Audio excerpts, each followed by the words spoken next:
प्रिय शुभ भक्तों, आपके वैवाहिक जीवन के कई साल गुजर गए लेकिन आपको संतान सुख की प्राप्ति नहीं हुई। यदि ऐसा है तो ये जो आज का वीडियो है ये आपके लिए है।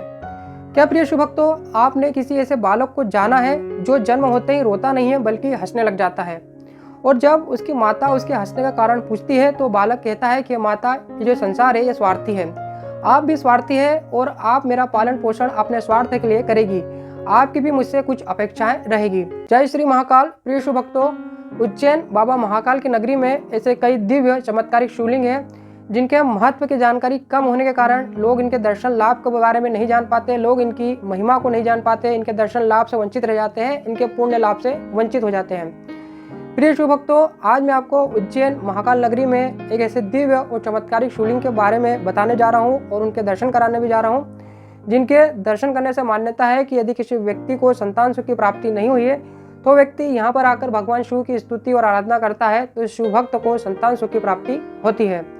प्रिय शिव भक्तों, यह प्रसिद्ध मंदिर है श्री आनंदेश्वर महादेव मंदिर, जो कि उज्जैन में चक्र तीर्थ के पास में सौदाग्रह है, उसी के पास में मंदिर स्थित है।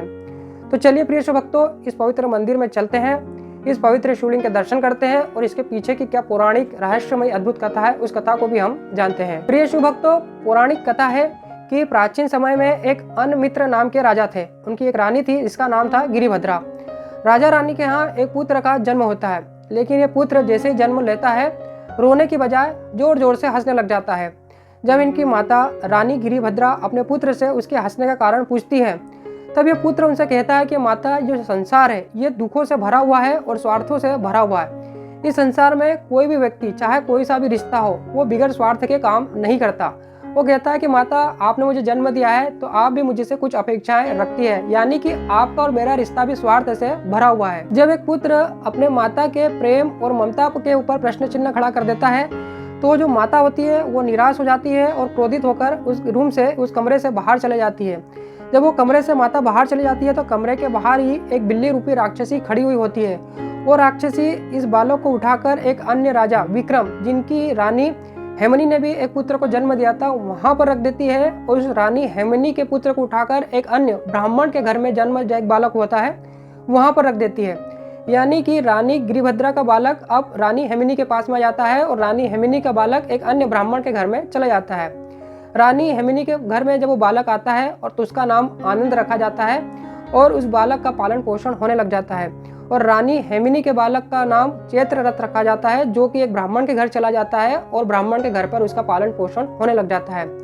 इधर जब आनंद रानी हेमनी के राज्य में बड़ा होने लग जाता है और उसका जनेऊ संस्कार होता है, तब उसके गुरु उससे कहते हैं कि हे आनंद, आप अपनी माता को प्रणाम कीजिए। तब आनंद अपने गुरु से कहते हैं कि हे गुरुवर, मैं अपनी किस माता को प्रणाम करूं, उस माता को जिसने मुझे जन्म दिया या इस माता को जिसने मेरा पालन पोषण किया। तब उसकी माता हेमिनी और गुरुवर आश्चर्यचकित हो जाते हैं कि बालक कैसी बातें कर रहा है। तब उनके गुरु कहते हैं कि आनंद, आपकी माता जन्म देने वाली और पालन करने वाली यही है, यानी कि रानी हेमिनी। लेकिन तब आनंद कहते हैं कि गुरुवर, यह सत्य नहीं है।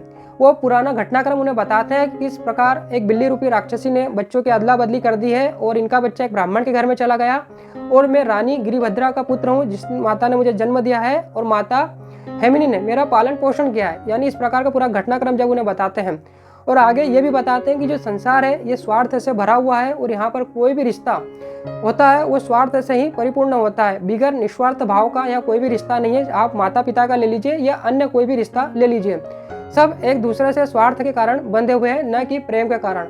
मोह इस संसार में सबसे बड़ा दुख का कारण है।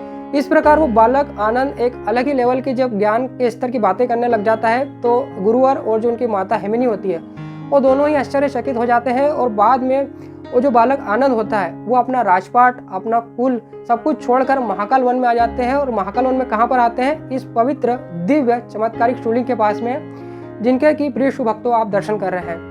वो बालक इस पवित्र शिवलिंग के पास में आकर भगवान महादेव को खुद को अर्पित कर देता है, समर्पित कर देता है। कहता है कि भगवान, ये संसार है, ये दुखों का कारण है, मुझे वहाँ नहीं रहना, मुझे तो आपकी शरण में रहना है। और निस्वार्थ भाव से भगवान शिव की इस पवित्र शिवलिंग की स्तुति और आराधना करने लग जाता है।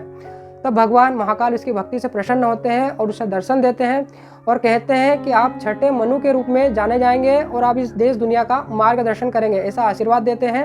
और साथ में ये भी वरदान देते हैं कि आपने इस पवित्र शिवलिंग के पास में आकर मेरी स्तुति की है, मेरी आराधना की है, इसलिए ये जो पवित्र शिवलिंग है आपके नाम से ही श्री आनंदेश्वर महादेव के नाम से जाना जाएगा। तो प्रिय शिवभक्तों, यह पवित्र शिवलिंग श्री आनंदेश्वर महादेव है, जिनके बारे में मान्यता है कि जो भी शिवभक्त सच्चे मन से यहाँ पर आता है, भगवान शिव की स्तुति आराधना करता है, तो यदि उसको संतान सुख की प्राप्ति नहीं होती है तो विशेषकर उसे संतान सुख की प्राप्ति यहाँ पर आने पर हो जाती है। यह श्रद्धा और आस्था की बातें हैं, क्योंकि प्रिय शिवभक्तों कहा जाता है कि यदि आपके मन में श्रद्धा है, विश्वास है, तो आपके लिए पत्थर भी बोल सकता है, लेकिन आपके मन में श्रद्धा और विश्वास नहीं है तो आपके लिए बोलता हुआ भी पत्थर है। क्योंकि प्रिय शिवभक्तों, इन दिव्य और चमत्कारिक शिवलिंगों की महिमा जो है वो अपार है, बस इनकी जो जानकारी है वो कम लोगों में होती है। लोग इनकी इसलिए दर्शन लाभ से वंचित रह जाते हैं, इनके पुण्य लाभ से वंचित रह जाते हैं। तो आपसे निवेदन है कि जब भी आप उज्जैन आए तो आप श्री महाकालेश्वर मंदिर में जाकर महाकाल बाबा के दर्शन करें और इसके बाद इस पवित्र शिवलिंग के पास भी आए और इनके भी दर्शन लाभ कर सकते हैं। और आपके जीवन में कुछ अधूरी इच्छा है तो आप भगवान महाकाल की कृपा से उन्हें प्राप्त कर सकते हैं, पूर्ण कर सकते हैं। जय श्री महाकाल।